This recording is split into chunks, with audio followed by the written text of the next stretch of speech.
start out, take your Tennessee ornament and just take a minute to get any of the extra bits of clay off. You may need to also do this again at the end. Then you're going to take it and flip it so that you're looking at the back. And choose a larger stamp and just stamp a fun texture on the back. Some other options are, instead of doing an all over print, you could do some other things that remind you of Tennessee or things that remind you of Christmas. If your stamp does get bent out of shape like mine does, that's okay. When we flip it over, just ignore the stamps on the front because we're not going to stamp the front, but just ignore the stamps on the front. And when you flip it over, we can use a cookie cutter and cut it back into a better shape. So if you do this, you're going to have to go ahead and fix your edges again. That's okay. And then go ahead and flip it back over to the back and make sure you get your name written on it neatly. And then we're going to flip it back over to the front, and then we're going to choose a paint color. Oh, and also it might be a good idea now to go ahead and poke a hole for your ornament to hang on. So choose a color, and I'm just going to make it easy on myself. Squirt a little dab there and spread it out with the brush. You may need to get a couple squirts and spread it out. You want it kind of thick.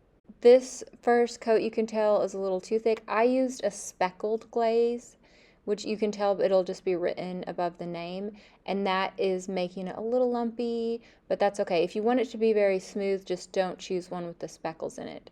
So this is my second coat, and I'm just trying to neatly go in the same direction.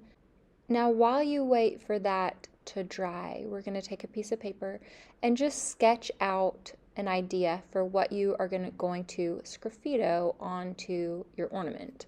And it's probably going to take at least 15 minutes for this to dry, so you have a little time. Make something simple. I mean, this will just depend on how much do you like to draw, how comfortable are you with it. And if you draw something that ends up looking weird, you can erase it. But once you do start sgraffitoing into your ornament, it's not as forgiving. Go easy on yourself. So I've got my sketch and my thing has dried. I'm going to use these two tools, a needle tool and a loop tool. When you're using the needle tool, don't drag it sideways. Try to use the tip as best you can.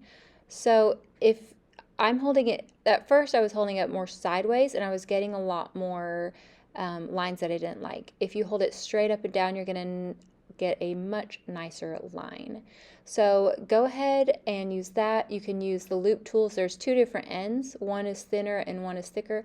For this one, I'm using the thinner end, just so you know what that looks like. And then I'm going to go, once I'm done carving in the trees, I'm going to go through the top and add some different textures with my tools just to make it look a little bit more interesting.